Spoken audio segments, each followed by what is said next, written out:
Amigos alunos do Brasil, amigos alunos do curso Aprovarium, mais uma vez bem-vindos à nossa Super Mega Power Blaster revisão intensiva de Direito Administrativo para a primeira fase da OAB, 22º exame. Continuando hoje, agora, nossa aula 4, falamos até então sobre os princípios constitucionais da administração pública expressos no artigo 37 caput, legalidade e impessoalidade. Vamos fechar agora com os outros três: moralidade, publicidade e eficiência. Muito bem, o próximo princípio que nós vamos discutir aqui é o princípio da moralidade. Eu vou colocar a moralidade para cá. Princípio da moralidade administrativa.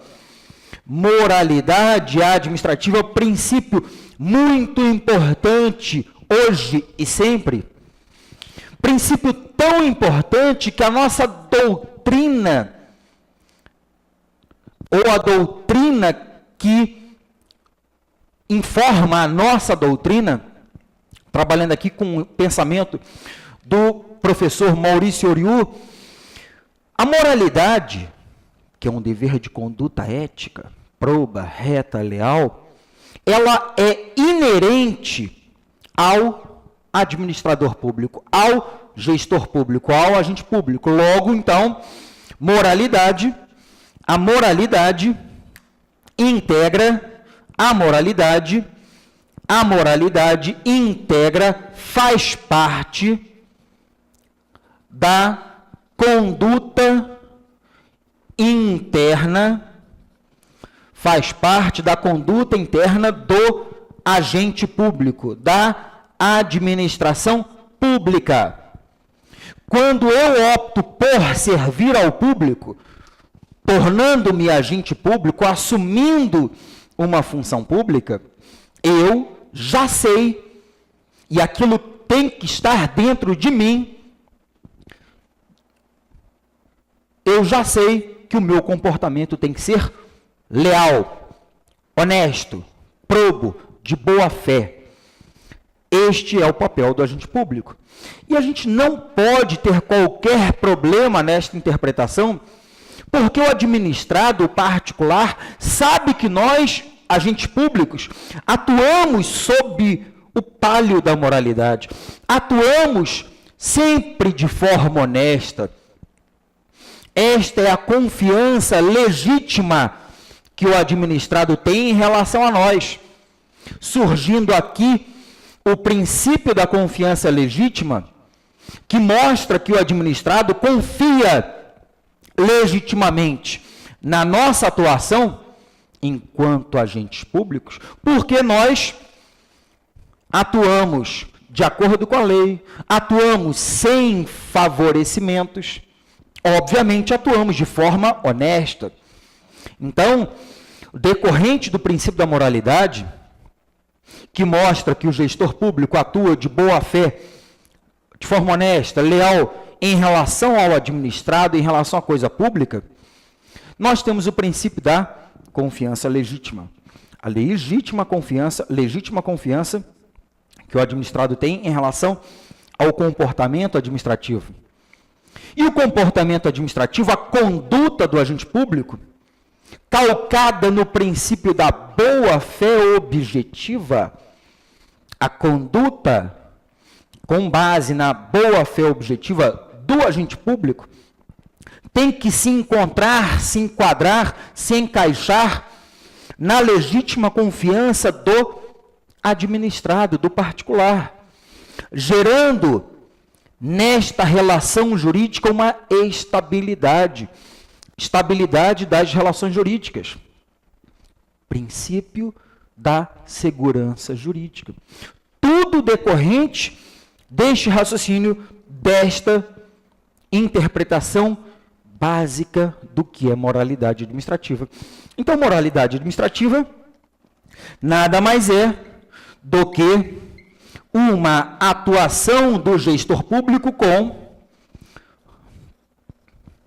honestidade, com lealdade, com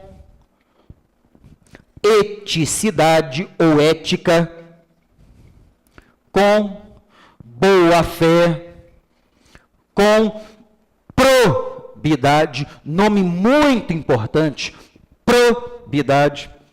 Então, o princípio da moralidade, para nós, para nossa prova neste intensivão, para nisso aqui. Perfeito? Depois questionaremos o famoso nepotismo. Viola a moralidade ou a impessoalidade, ou viola outros, ou viola tudo, ou não viola nada. Mas já guarda na sua cabeça, nepotismo, tema de prova, relacionado, obviamente, a princípios da administração pública. Então, o princípio da moralidade, relacionado ao famoso dever, consoante os ensinamentos do professor Eli Lopes Meirelles e da professora Odete Medauer, dever de honestidade. Dever de probidade. Beleza? Princípio da moralidade. É isso aí que nós temos de maior destaque. Avançando da moralidade para publicidade. Princípio da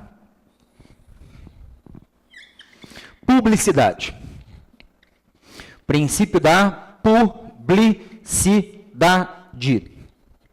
Ora, o princípio da publicidade, princípio constitucional expresso da administração pública no artigo 37 caput, nos informa, com toda clareza na interpretação, o dever que o poder público tem de divulgar os seus atos, dever de divulgação. O poder público, ao divulgar os seus atos, permite que você, sabendo o que foi praticado pelo poder público, você exerça um controle sobre os atos administrativos. O princípio da publicidade nos traz a transparência pública, a clareza, a nobreza moral do poder público de anunciar: coletividade, o que eu fiz está aqui. Veja e analise se aquilo está de acordo com a ordem jurídica. O princípio da publicidade trata do dever de divulgação, dando transparência aos atos, viabilizando, possibilitando o controle pelos órgãos competentes, bem como pela coletividade. Então, em relação à publicidade, vamos colocar aqui dever de divulgação dos atos. E o dever de divulgação está associado à transparência dos atos administrativos. E o dever de divulgação, a transparência dos atos administrativos, viabilizam, possibilitam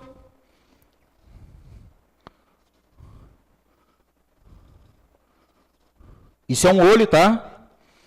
Viabilizam, possibilitam o controle.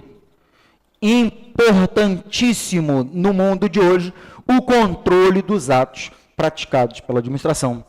O poder público tem o dever de divulgar, e este dever de divulgar também encontra previsão lá no artigo 37, parágrafo 1º. O mesmo 37, parágrafo 1º, que em outro momento eu falei aqui no princípio da impessoalidade. Só que agora, relacionado à publicidade, vamos destacar a parte inicial do 37, parágrafo 1º da Constituição, que diz: a publicidade dos atos da administração pública tem que ter caráter educativo, informativo ou de orientação social. A publicidade tem que ter caráter informativo, educativo ou de orientação social. Eu tenho que divulgar para que vocês saibam, para que vocês aprendam, para que vocês se portem de tal maneira. Este é o papel do poder público. 37, parágrafo 1º da Constituição da República.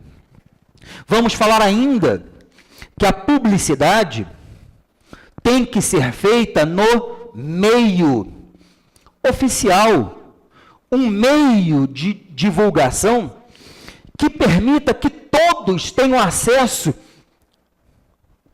às informações, aos atos praticados pelo poder público. Meio oficial. O que é o meio oficial? O meio oficial é o diário oficial, onde houver a imprensa oficial, diário oficial, tanto no meio físico, o jornal impresso, quanto no meio eletrônico. Eu posso entrar, por exemplo, aqui em Belo Horizonte, no site do DOM, Diário Oficial do Município, e ver as publicações do município.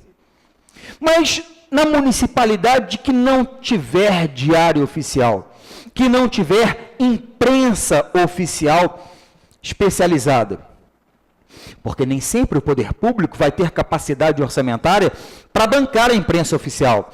Neste caso, o meio oficial será a repartição pública, onde será feita uma fixação.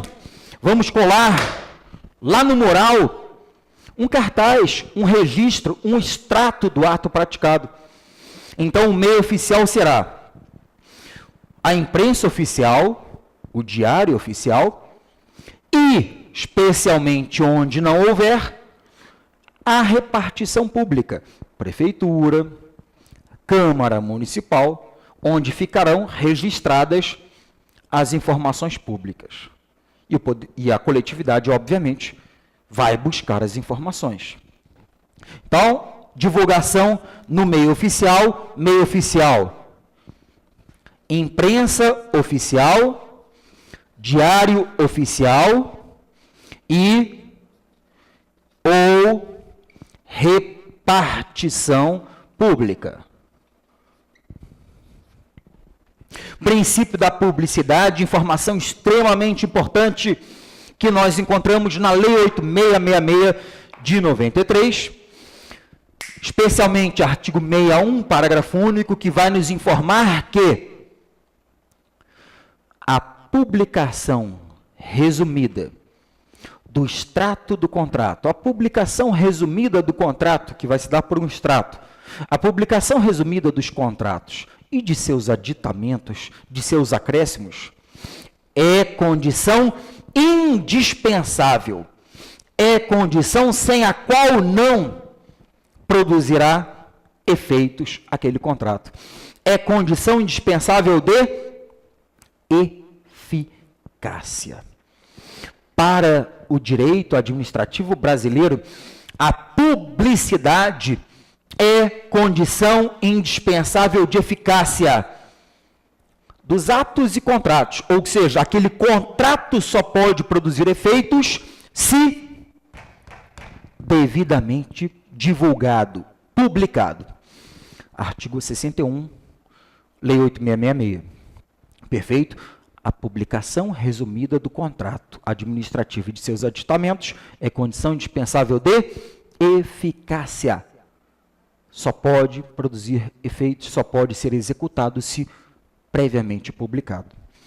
Vamos colocar isso aqui, informação importante. Publicação resumida, obviamente que não pode ser o inteiro teor do contrato, né, no Diário Oficial.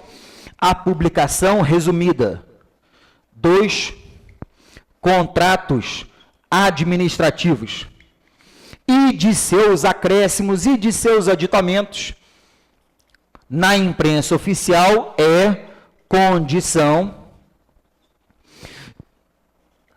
indispensável, obrigatória, sine qua non, de eficácia, de produção de efeitos. Condição indispensável de eficácia. Artigo 61 da Lei 8666 de 93. Maravilha. E vamos pular da publicidade para o princípio da eficiência. Princípio da eficiência, trazendo aqui a última setinha. Eficiência, a primeira informação que você tem acerca do princípio da eficiência é que este princípio, ao contrário dos demais, este princípio não nasceu decorrente do poder constituinte originário. Ele não nasceu com a promulgação da Constituição da República de 1988. Não nasceu.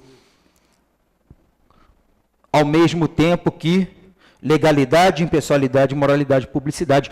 Ele só foi inserido na Constituição pelo poder constituinte derivado reformador, com o advento da emenda constitucional 19 de 98. Então, informação importantíssima para a prova: o princípio da eficiência não decorreu do poder constituinte originário, do PCO, decorreu do poder constituinte derivado de reforma. Foi inserido só em 98, com a emenda constitucional 19, a famosa emenda da reforma administrativa. Vamos registrar que o princípio da eficiência foi inserido na Constituição da República de 88 pela emenda constitucional 19 de 1998. Na verdade, a ideia trabalhada na administração pública, uma administração pública manchada por vários escândalos dos anões do orçamento em 94, por exemplo, uma administração pública taxada pela coletividade de administração pública extremamente procedimentalista, burocrática. A administração pública resolveu fazer um trabalho, um estudo, uma pesquisa acerca da gestão praticada naquele momento. E em 1995, o ministro do MARE, Ministério de Administração e Reforma do Estado, um ministério criado justamente para este estudo, que era o professor Luiz Carlos Bresser Pereira, desenvolveu um trabalho chamado PDRAE, Plano Diretor de Reforma da Administração e do Estado. A ideia é rever o modelo de gestão pública, percebendo a existência de um modelo burocrático, um modelo que rompeu com o modelo patrimonialista prévio, concentrado nas mãos de um gestor.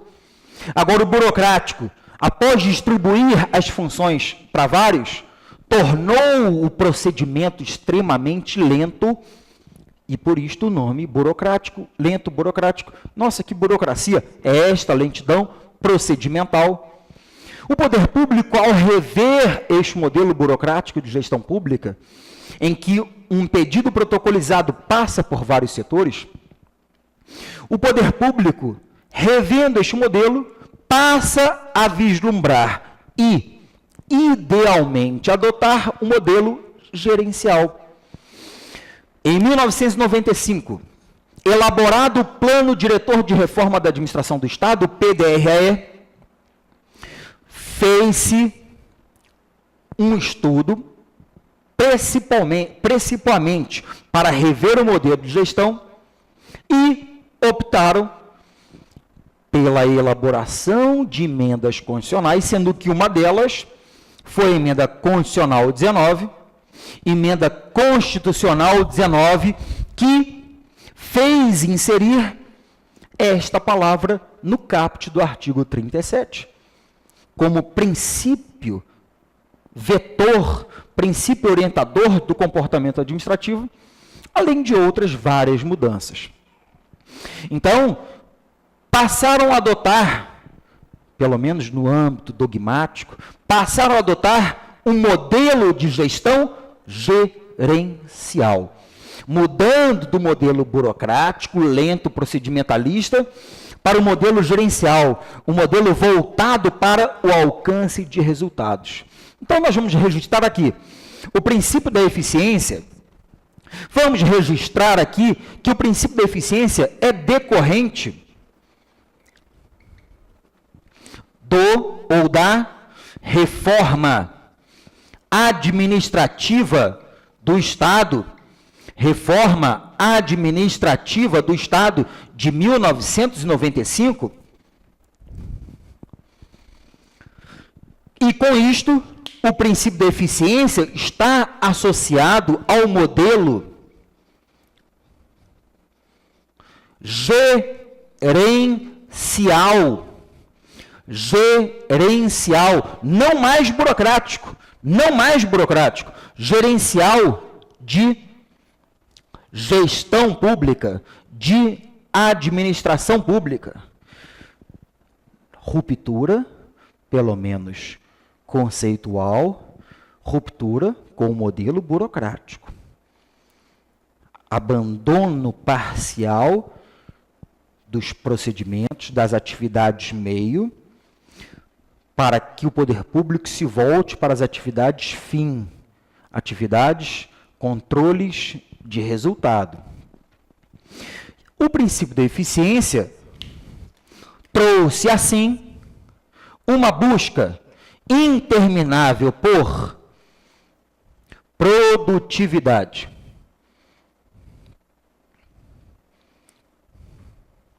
Uma busca interminável por resultados.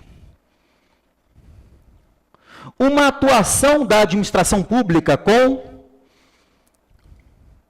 rendimento. Naturalmente, eu não posso alcançar resultados simplesmente porque vou alcançar. Alcançar resultados de forma desequilibrada, porque alcançar resultados, se eu tiver recursos, eu chego em qualquer lugar. Né? Com dinheiro, eu, em tese, faço qualquer coisa, consigo qualquer coisa. E não é assim. Até porque eu estou na gestão, no uso, na administração de recursos públicos. Então, temos que, sob o enfoque da eficiência, temos que atuar em uma relação custo-benefício. E esta relação custo-benefício, ela vai se dar com o fato de a administração pública ter que produzir muito gastando pouco dinheiro, pouco tempo, poucos materiais, poucos servidores. Quanto mais ela produzir e menos gastar, mais eficiente ela será. Então, o princípio da eficiência está ligado, o princípio está ligado a um outro princípio, para alguns autores, a um subprincípio chamado princípio da economicidade. Princípio da economicidade. Princípio que nós encontramos lá no artigo 70 da Constituição, do 70 ao 75, quando trata do controle financeiro orçamentário da administração pública. Beleza? Por fim, princípio da eficiência, um princípio da administração pública que vai gerar para a administração um resultado, no sentido, um reflexo, no sentido de que ela tem que se organizar, se estruturar, se arrumar para melhor desempenhar suas atividades. Quanto mais estruturada, organizada, mais eficiente ela será. Assim vai nos informar, por exemplo, a professora Maria Silvia Zanella de Pietro. As regras ou as atividades de descentralização e desconcentração administrativa, os fenômenos, a palavra que faltou, os fenômenos descentralização administrativa, desconcentração administrativa, quando a administração pública cria órgãos, quando a administração pública cria novas entidades, estão integrados, estão vinculadas à ideia de eficiência. Eu me organizo, crio setores especializados, produzirei mais, com mais qualidade, com mais perfeição. E o princípio da eficiência também gera reflexo na vida do agente público.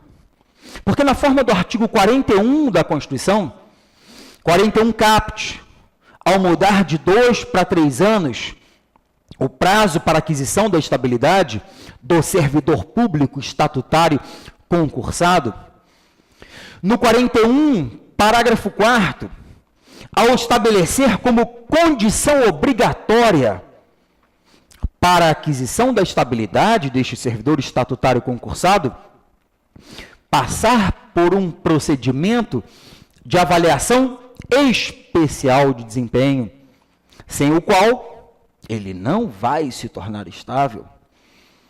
No artigo 41, parágrafo 1º, inciso 3º, que nos informa que o servidor público estatutário concursado, que já adquiriu a estabilidade, conforme mencionado anteriormente, por exemplo, ele poderá perder esta estabilidade e, por conseguinte, perder o cargo público, se ele for reprovado em uma avaliação periódica de desempenho nos termos de uma lei complementar. Então, reparemos que, para o agente público, a eficiência está ali destacada nas avaliações de desempenho, que vão aferir, avaliar se ele está sendo produtivo. Beleza? Muito obrigado pela atenção, meus amigos. Fechamos agora a nossa aula 4 da nossa Super Mega Ultra Blaster Fudidovski, revisão de Direito Administrativo intensivaço para a primeira fase, e vamos dar sequência nos próximos temas também, assim, bate pronto, falando um monte de coisa. Aquele abraço, acompanhe-nos. Vamos juntos.